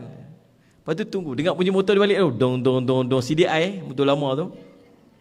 Dong balik. Balik tuan-tuan standby kat pintu. Sandak elok kat pintu macam tu. Dia. Dia buka. Abang! Abah qalu innalillahi tu ni. Meninggal terus orang tu. Jesai dia. Berhiaslah tuan-tuan. Cuba berhias tu. Minyak wangi yang kita pakai, ialah minyak wangi yang sedap pada dia, bukan sedap pada kita. Pergi beli minyak wangi yang dia sedap kat dia, sebab dia nak cium bau kita. Ni. Orang kata, ambil ustaz perempuan je ustaz, orang lelaki lagu mana? Sama lah orang lelaki pun. Orang lelaki berhiaslah untuk suami dia. Nak berhias kat siapa? Tidak lah. Gulung kain plekat macam apa ke? Kain plekat tu lah saya pun tak faham lah tuan-tuan ustaz. Dia kata ustaz, kain plekat tu dia sungguh ni dah perak dah kat belakang ni. Asal duduk je perak. Perak. Dia suruh cek ustaz, dia sayang sungguh lah kain plekat tu lah Allah. Tuan-tuan, itulah pakaian kita nak tengok. Lepas tu tengok, saya nak tarik baju. Ni perut ni. Perut ni. Dah macam mengandung 9 bulan dah ustaz. Ni kata, sabarlah mama, mengandung 9 bulan je, abang 9 tahun dah, tak mungkin beranak-beranak lagi, dia kata. Cuba jaga, isteri jaga badan untuk suami, suami jaga badan untuk isteri, tu lubuk pahala dia. Faham ni? Lubuk pahala dia. Bukan maksud tak apalah dekat luar, kailah nak tak bagi nampak muka pucat sangat, boleh bedak sikit, pakai baju elok sikit. Memang nak elok kita represent agama kita. Tapi di rumah, suami berhias untuk isteri, isteri berhias untuk suami. Cuba ubah bagi jadi macam tu. Barulah keluarga jadi macam spend time sama-sama. Ambil waktu dengan isteri. Sekali-sekali pergi jalan, pergi mana-mana. Ada tidur sebut I love you tidur. Tidur. Abang. Tak ada abang lah, Tok Wan hang. Tok Wan hang, ya. I love you. Oh, betul. Sabar. Esok kita pergi klinik. Dua saat dia telefon nak dah hampa balik kah? Aku nampak macam mak hampa ni tak lama lagi dah ni. Banyak benda lah hidup kita yang kita tinggal, tuan-tuan tak? Nah. Allahumma salli alaihi. Kita bila kita ada anak, kita dah start ada anak, kita dah mula distance diri kita pada suami kita. Kita perasan benda tu. Suami kita ni tuan-tuan, dia masih nak sentuh. Dia masih memerlukan sentuhan dan dia sendiri nak menyentuh isteri dia. Kita yang create gap tu dengan dia. Start ada anak, kita ambil anak-anak kita tidur sekali dalam bilik. Nak masuk ke bilik suami sebeli isteri ni, Islam ajak kalau nak masuk lepas zuhur, nak masuk sebelum zuhur kena minta izin. Lepas isyak kena minta izin. Itu kalau anak yang belum baligh. Anak yang dah baligh, yang dah besar, setiap waktu nak masuk bilik mak ayah kena minta izin. Anak kita minta izin tak? Kita tak ajak macam tu. Bahkan kita buat apa? Kita ambil anak kita tidur dalam bilik. Bukan takat tidur dalam bilik, tidur celah. Dah seorang dah turun ni. 2 orang dah makin jauh. 3 orang, ayah tidur bawah, mak tidur atas dengan dah 3 anak. Tentu kita create distance tu. Kita yang create distance tu. Maka ubah balik. Lepas tu Islam ajak asingkan tempat tidur. Umur 10 tahun asing tempat tidur, lelaki perempuan asing tempat tidur. Islam ajak. Kita tak ikut. Orang putih lagi ikut. Orang putih bila dapat apa anak, depa buat satu bilik khas untuk anak dia. Betul ni? Depa letak macam walkie-talkie lah, apa semua, letak CCTV, boleh tengok budak tu menangis lagi, depa pergi pujuk-pujuk bagi lena. Daripada kecil depa train macam tu. Depa jaga hubungan suami isteri. Lepas tu kita tengok tua-tua pergi bercuti, pegang tangan lagi jalan tepi pantai. Depa masih lagi create tu. Pasal apa? Pasal kita rasa macam ada anak habis dah. Suami ni macam dah secondary, anak-anak tu keutamaan. Tuan-tuan. Maka itulah jadi rosak rumah tangga kita jadi macam tu. Bina balik hubungan ni. Biar suami pandang kita, biar suami nampak kita tu dia menarik perhatian dia. Kita tengok suami kita pun menarik perhatian. Suami kita ni, kita duk gunting rambut muslimat. Pergi gunting rambut minta izin suami tak? Minta izin suami tak gunting rambut? Wajib minta izin suami nak gunting rambut. Bukan boleh pergi duk gunting rambut tak tahu lah. Sebab ni mahkota kita untuk dia. Orang lain bukan dia duk tengok. Dia suka macam mana? Ish, abang berkenal lah kalau rambut mah ni warna hijau. Saya try tengok. Ibu tengok. Terus tengok, tak berkenan pula kita tukar warna biru pula mah. Contoh. Buat hias diri kita untuk suami. Tuan-tuan, sebab kita nak, Nabi kata apa? Nabi kata perhiasan seorang wanita salih alaihi Muhammad yang salihah ini bila dipandang menyenangkan hati suaminya. Kemudian bila diperintah dia mentaatinya. Bila suruh buat apa, taatlah. Buat kopi Zat. Waktu ni lah nak minta. Tadi tak mau minta. Bila tuan-tuan dia nak minta waktu tu. Satu hari dia tak ada, tu teringat kat dia. Bunyi tidak. Tidak. Ngerah. Nak ni. Hei, sumbat dia. Ya, tak tahu. Satu hari tak bunyi dah, senyap. Meninggal dah orang tua tu. Tuan-tuan. Lepas tu teringat tengok karipap, teringat dia. Tengok kemplekat, teringat dia. Awak yang tengok karipap, teringat dia. Ustaz, karipap ni lah dia tercekik mati hari tu, Ustaz. Dia teringin karipap, saya bagi dia makan, tercekik mati dia, Ustaz. Allah SWT. Waktu duk ada, hargai dia. Saya selalu sebut, saya kata, momen kita dengan suami dan isteri kita tu bukan panjang mana sebenarnya. Cuba tuan-tuan kira balik calculate time. Yang macam isteri-isteri YB, isteri apa ni, lagilah tak ada nak jumpa suami. Tengok-tengok makin gemuk, tengok-tengok makin gemuk, makan tak berhenti. People kan tu makan, people ni makan. Dia makin besar lah lagi aku ni, dia kata. Tuan-tuan, jarang-jarang jumpa. Waktu yang ada tu, tuan-tuan hargai waktu tu sebaik-baiknya. Elakkan daripada benda-benda yang mencetuskan perbincangan untuk bawa perbalahan. Tak mau. Ni momen, ada berapa jam yang dengan dia? Berapa jam dengan dia? Appreciate waktu tu elok-elok. Waktu tu lah nak khidmat, waktu tu lah nak senyum, waktu tu lah nak buat baik, waktu tu nak sikat rambut. Sikat rambut dia. Tuan-tuan, saya selamat. Tuan-tuan tahu tak siapa sikat rambut Nabi SAW? Isteri dia, Aisyah. Bahkan Nabi i'tikaf dalam masjid pun, Nabi tak keluar masjid. Nabi suar kepala dia kot tingkap. Aisyah duduk luar tingkap, sikat rambut Nabi SAW. Ustaz, saya nak sikat jana lagi saya, Ustaz, rambut pun tak ada. Taklah buatlah apa-apa. Nabi SAW mandi dengan isteri dia, mandi satu bekas, satu bejana. Tuan-tuan, kita nak buat tak gamak lah kot. Tak gamak lah kalau nak buat, tak gamak. Tapi maksud kemesraan. Buat balik. Saya sebut lagi sekali ni. Appreciate the moment. Hargai waktu tu. Banyak benda nak cari salah, kita boleh cari salah, tuan-tuan. Betul tak ni? Nak cari salah dia, berlambak salah dia ada, kita boleh cari. Salah kita pun berlambak kalau dia nak cari. Tapi cuba tak payah cari salah. Cuba cari benda baik. Maka kita akan duduk dalam kebaikan. Kita kena jadi mata lebah. Mata lebah ni lagu mana? Mata lebah ni dia cari bunga walaupun duduk dalam kawasan kotak, dia tengok ada bunga. Jangan cari mata lalat. Mata lalat ni apa? Dia cari taik je walaupun duduk dalam kebun bunga.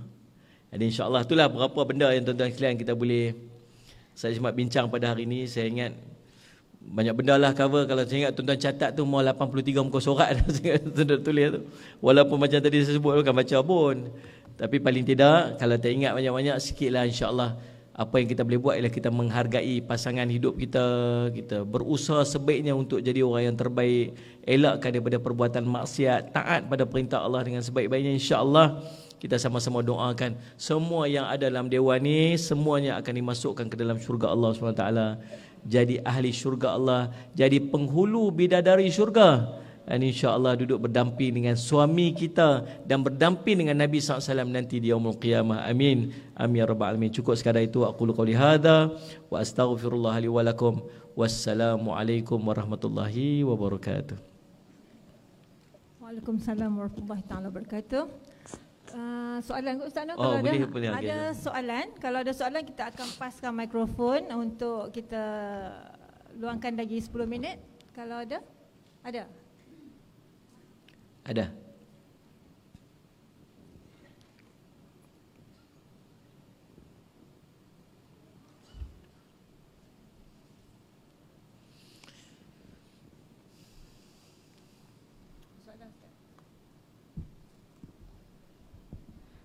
Allah.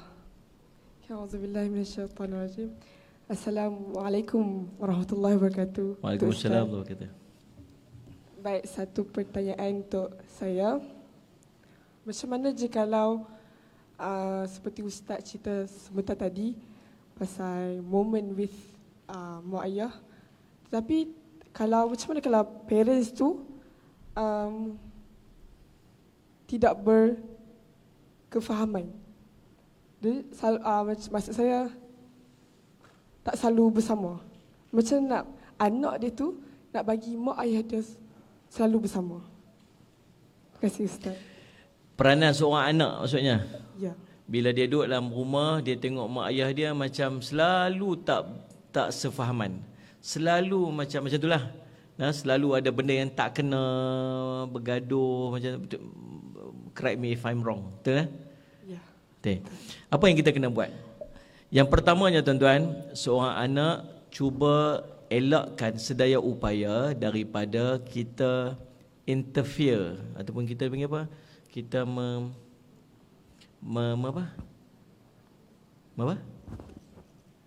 Cuba nak masuk campur masalah rumah tangga ibu dan ayah.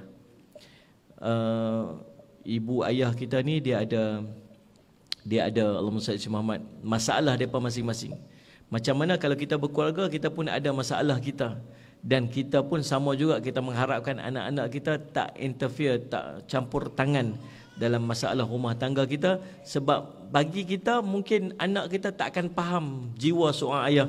Dan mungkin kita juga tak akan, seorang ibu, anak kita tak akan faham jiwa seorang ibu. Maka sedaya upayanya, apa-apa masalah yang terkait dengan hubungan urusan rumah tangga ibu dan ayah kita tu, kita cuba untuk jangan masuk campur. Yang kedua, apa yang kita boleh buat? Jangan kaitkan urusan rumah tangga mereka tu untuk kita bagi mereka baik-baik. Contoh macam kalau ayah kita katalah dalam cerita tu dia ada hubungan dengan orang lain ke, dia ada apa, ataupun suami kita, mak kita ni dia garang sangat apa semua. Tak payah kita duk campur, tak payah duk sebut tentang perangai ayah kita ataupun perangai mak kita, tetapi buat sesuatu supaya mereka baik, untuk buat apa-apa saja. Contoh macam kita initiate, kita buat satu, ajak mereka untuk makan sekali, ataupun buat aktiviti sekali, pergi bercuti sekali, apa-apa. Yang jangan duk sebut tentang masalah-masalah yang mereka hadapi. Itu dia antara benda yang kita boleh buat. Yang ketiga, doakan mereka. Doakan mereka. Doa anak yang ikhlas. Tak duk harap doa orang.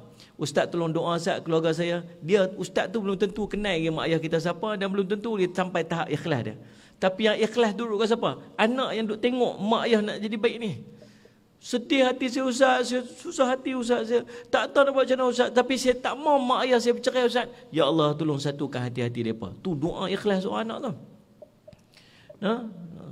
Kata Nabi saya, idza mata ibnu adam in qata amali illa thalath, bila mati sejak anak maka terputus segala amalan kecuali 3 perkara. Sedekah jariyah, al-ilmu tafa'u bih, awalin soleh yang yad'ulah. Yang 3, doa anak yang soleh mendoakan tu. Doa. Ini paling tidak 3 benda yang saya boleh nasihat. Mudah-mudahan apa saya yang berlaku, mudah Allah permudahkan insya-Allah. Wallahu a'lam. Boleh ya? Okey, ada lagi ke? Assalamualaikum warahmatullahi wabarakatuh. Bagi Datuk Puan, Ustaz. Soalan saya berkaitan dengan istidraj. Apa makna istidraj yang sebenarnya, Ustaz? Yeah. Kemudian kami wanita ni pun diuji dengan istidraj. Macam mana nak menghadapi istidraj tu supaya syurga tu milik kami, milik kita lah. Ya, faham. Yang kedua, saya sebagai seorang guru, hampir hari ini saya fikir masa saya nak murid saya, macam mana saya nak tolong dia. Isu dia ialah ayah dia meninggal, kemudian mak dia kahwin lain. Dia tak suka dengan suami mak dia tu, pak diri dia. Jadi sekarang dia duduk seorang-seorang di rumah. Ya. Tak datang sekolah lah. Jadi sebulan datang sehari, 2 hari gitu. Macam kemarin datang, kena tangkap pula kes rokok, vape dan sebagainya. Saya dah Nak tolong dia tu macam mana Ustaz? Saya nak nasihat dia macam mana? Dah cuba nasihat dah tapi macam tu juga. Saya kata kamu ikutlah mak kamu ajak. Tapi saya rasa macam tak betul ya. Sebab tahu jawapan saya tu. Jadi ikut ada jawapan ustaz yang boleh bantu saya. Dan kes pelajar saya ni banyak yang macam ni. Kesian dekat mereka. Mak ayah masalah, anak pun akan jadi masalah. Betul tu. Ustaz nak? Jadi InsyaAllah. tak tahulah nak ambil balik rumah ke? Macam mana? Tak Baik, tahu. Moga-moga Allah bagi jalan untuk bantu dia. Semayang ni memang dah ustaz kesian. Ya, betul lah. Baik, masih cikgu. Soalan pertama saya istidraj. Istidraj ni apa? Istidraj ni ialah ujian Allah Ta'ala bentuk nikmat dengan tujuan menjauhkan diri dia daripada Allah. Allah bagi dia nikmat, tapi nikmat tu sebagai ujian dekat dia yang bukan mendekatkan tapi menjauhkan dia daripada Allah.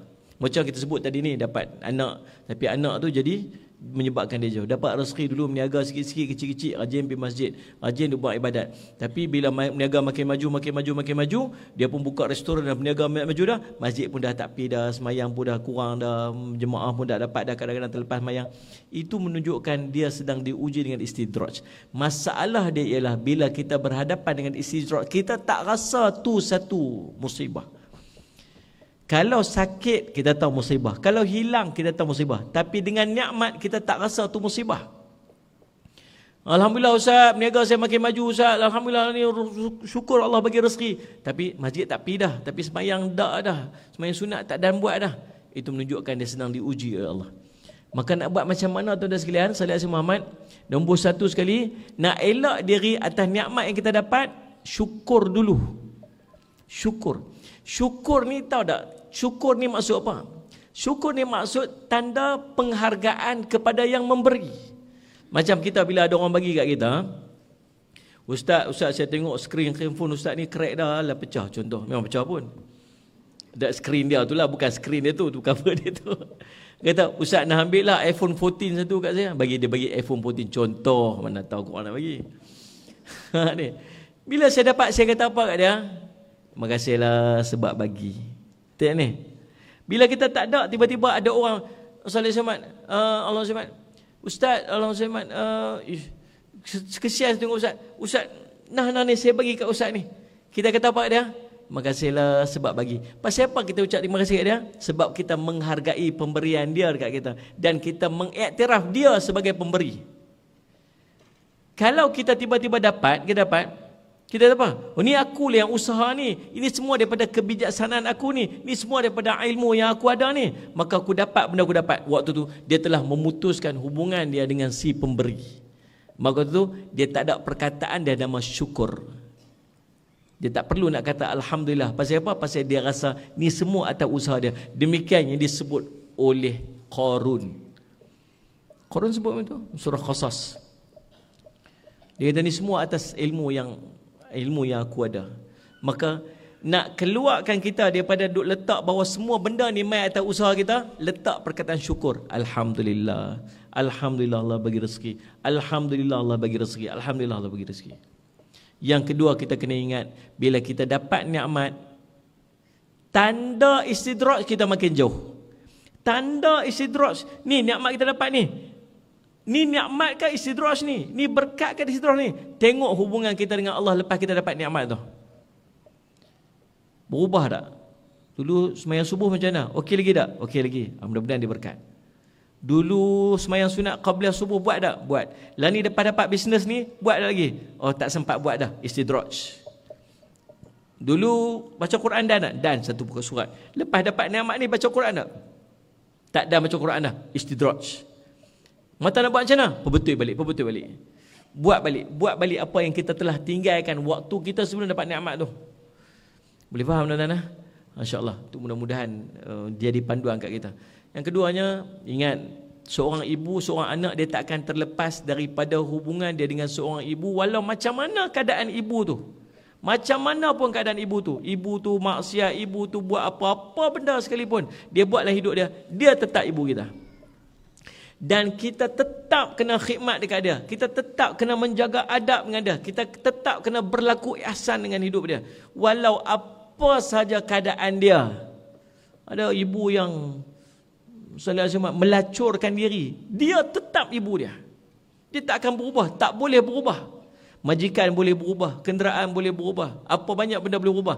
Tapi antara yang tak boleh berubah ialah mak dan ayah kita.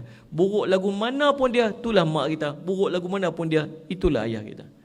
Bila mak buat satu keputusan untuk kahwin dengan orang lain, itu keputusan dia buat untuk menghalalkan apa perbuatan dia. Maka kalau seorang ibu yang melakukan maksiat pun kita wajib taat, apatah lagi seorang ibu yang melakukan benda yang baik. Dia berkahwin, dia tak suka, nak buat macam mana? Mak dia suka. Yang nak jadi suami itu kepada suami mak dia, bukan suami dia. Maksudnya apa? Nasihat tetap kena taat, tetap macam itulah keadaan. Nasihat kita macam itulah kot. Nasihat kita jangan menambah distance. Contoh macam cikgu kata, "Cikgu Ustaz, saya ambil dia duduk dengan saya lah." Bila kita ambil dia duduk dengan kita, apa yang akan berlaku? Kita menambah lagi jurang di antara dia dengan mak dia dan dengan keluarga dia. Tak patut, sedangkan dia ada keluarga. Apa yang kita boleh buat, mungkin kita bercakap dengan ibu dia, atau bercakap dengan dia balik, atau membuat satu, wallahu alam, cuma dekatkan balik dan fahamkan dia balik dengan tanggungjawab dia kepada ibu dia. Macam tu lah kot cikgu lah. Saya pun tak tahu, teratur je lah, wallahu alam. Okay. Ada soalan lagi? Satu soalan. Ya, silakan. Assalamualaikum warahmatullahi wabarakatuh. Assalamualaikum warahmatullahi wabarakatuh. Ustaz, saya ada satu soalan. Mana dia atas? Sini tak? Oh, okey. Bukan muslimat lah, muslimat. Okey. Tadi bila Ustaz sebut pasal jaga hubungan antara suami isteri tu, saya terlintas satu keadaan yang kita, macam mana kita nak letak diri kita bila situasi dia macam ni, Ustaz. Kalau banyak yang antara contoh Ustaz buat tadi, bila pasangan yang dah berumur kan, kita ambil dalam satu situasi tu salah seorang mungkin kesihatan dah tak inilah, dah jadi mungkin keadaan fizikal tak sempurna ataupun lupa-lupa apa macam tu. Jadi normalnya pasangan dia mungkin akan rasa sedikit tertekan lah kot dengan situasi tu. Bila berlaku ada kesilapan ke apa kan. Dan tekanan tu membuatkan kadang-kadang yang pasangan tadi ni cakap tu niat nak tegur. Tapi teguran tu mungkin dengan situasi membuatkan agak kasar. Jadi pasangan yang tak sihat tadi ni, dia tak terima sebagai teguran, tapi dia terasa hati dengan teguran tu. Jadi nak minta Ustaz ulas sikit situasi itu dan macam mana kita nak harmonikan situasi itu. Antara masalah yang yang dihadapi oleh pasangan berkeluarga ni ialah antara ni ialah penyakit lah, sakit. Bila sakit memang dia ujian besar. Kalau mak ayah sakit, ujian pada anak-anak. Bila isteri sakit, ujian pada suami. Bila suami sakit, ujian pada isteri. Tapi kita kena ingat tu juga jalan Allah nak bagi pahala. Seorang pernah ditanya, Salih Muhammad, kalau dalam keluarga dia suruh senarai semua ahli keluarga dia. Senarai semua ahli keluarga dia. Dia pun senarai semua ahli keluarga dia. Kata, kalau kamu tak ada apa-apa, tak ada apa dah, kamu pilih 5 orang daripada ni, siapa yang kamu nak yang akan bersama dengan kamu? Dia pun pilih mak dia, ayah dia, anak dia, isteri dia, apa semua. Lepas tu potong lagi, tinggal 3 orang, potong lagi 2 orang, dia buang. Dan tinggal 2 orang, anak dengan isteri. Waktu kamu tak ada siapa-siapa, tak ada apa-apa, siapa yang kamu harap akan bersama dengan kamu? Kalau tuan-tuan nak buah siapa? Anak ke suami? Suami ke anak ke isteri? Dia potong anak dia, dia tinggal isteri dia. Sebab sebenarnya yang akan bersusah payah dengan kita bukan anak-anak kita. Bukan. Dan tuan-tuan jangan harap pun anak-anak kita akan susah payah dengan kita. Sebab dia ada keluarga dia. Dia akan ada keluarga dia. Dan dia kena utamakan keluarga dia. Dia ada isteri dia, dia kena bagi nafkah ke isteri dia. Dia kena jaga anak-anak dia, kena jaga cucu dia, bahkan kalau dia ada nanti. Kita ni dah jadi secondary dah. Faham tak tuan-tuan? Maka siapa yang betul-betul duduk dengan kita? Suami kita ataupun isteri kita. Itulah. Maka waktu ni tuan-tuan, sebab tu balik pada pegangan agama yang kuat. Bila seorang isteri dia faham, dia sedang berkhidmat untuk suami yang sedang sakit dan ada pahala yang Allah nak bagi. Sabar. Seorang suami, Ustaz Muhammad, berhadapan dengan seorang isteri yang sakit, Allah sedang bagi pahala kat dia. Sabar. So kalau rasa macam tak larat nak jaga suami, ikut suami, sehari dia sakit apa, bagi dia menikah lain. Allah, salah statement pula Ustaz. Atau kongsi bukan jaga seorang sikit. Contoh, tak ada lah tuan-tuan. Tak lah, maksudnya tu peluang Allah sedang bagi kita. Cumanya tuan-tuan, macam ditanya Ustaz tadi, kalau kita bukan niat nak cakap pun, bukan nak tengking pun Ustaz, tapi orang sakit ni macam tu dia sensitif. Mak ayah kita pun sama. Kita punya bagi makan, dia duduk dengan kita, belilah apa tiap-tiap hari. Mak terangi apa hari ni? Mak terangi nasi lemak. Pergi beli nasi lemak, tak sedap nasi lemak hang ni. Mak terangi apa ni? Mak terangi waktu canai. Pergi beli canai, beli nasi lemak, bagi waktu canai. Keras waktu canai hang ni. Lepas tu mai lah abang kita ke adik kita mai sekali-sekali. Pergi beli nasi lemak macam nasi lemak kita beli itulah. Pergi beli lemak. Sedap nasi lemak hang beli ni, bukan macam kat hang tu. Kecil hati kita lah, ya Allah. Tak macam mana. Sabar bilah Ustaz. Sabar tu lubuk pahala kita Allah tengah bagi. Tuan-tuan, dia terasa hati, dia tak terasa hati, bukan urusan kita. Urusan kita ialah untuk khidmat dan bagi yang terbaik kat dia.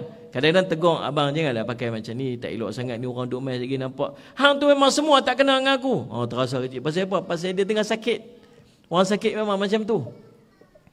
Betul tak ni tuan? Maka salah berdosa tak kita ni? Kita tak berdosa. Kita bukan maksud macam tu pun. Ni. Habis tu dia berdosa kata, mudah-mudahan Allah ampun dosa dia. Orang sakit ni sensitif. Betul tak tuan?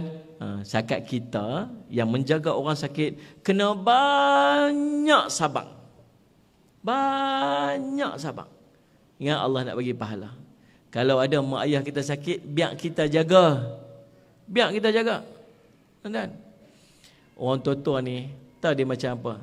Dia macam bola sepak. Ada orang tua-tua, dia macam bola sepak. Tahu bola sepak macam mana? Pekat lawan passing bola. Pum, sepak betul. Pekat sepak, pum, sepak ni. Tahu tujuan nak hantar pergi mana? Hantar pergi gol. Seorang skor dia, masuk gol. Lega. Yeay, meninggal dah orang tua ni. Ada orang, Salih Muhammad, dia bola keranjang tu, bola keranjang. Bukan. Passing sana. Passing sini. Passing sana. Passing sini. Pekat lawan passing. Aku hang pula lah, aku pun tak nak jaga dah. Berapa hari dah duduk dengan aku ni. Hang pula jaga ni. Aku ni kerja apa semua ni. Passing ni. Passing ni. Yang mak ayah kita harap tak apa? Dia jadi bola rugby. Tahu bola rugby? Pekat berebut nak peluk. Pekat berebut nak ambil bola tu, pekat berebut nak peluk. Tu, yang tu lah yang dia harap. Kita lah bagi jadi pemain rugby tu. Ni, biar waktu dia meninggal ke, dia tak ada apakah, kita last khidmat kat dia. Orang nak kata apa ke kita, biar pilih orang yang jarang-jarang sekali main, memang nampak kita semua tak elok belakang. Betul tak ni? Biar pilih tuan-tuan. Yang paling tak, kita khidmat dekat orang yang sakit. Mudah-mudahan ini manfaat. Wallahu'alam. Boleh sana? Habis kan soalan? Okey. Saya nak satu lah Ustaz. Cerita Ustaz, tadi Ustaz tu komplain kan, perempuan ni komplain kan. Kalau beletiak tu macam mana? Sami buat dia sampai beletiak. Dia terhukum ke mana tu beletiak? Dia pasal dia punya jumlah patah perkataan dia tak habis lagi hari tu. So dia kena habiskan stok tu. Beletiak salah. Sabarlah tuan-tuan buat macam mana. Saya kalau beletiak kalau stang pasti tanya sampai tau. Itulah. Okey, alhamdulillah. Demikian tadi kita telah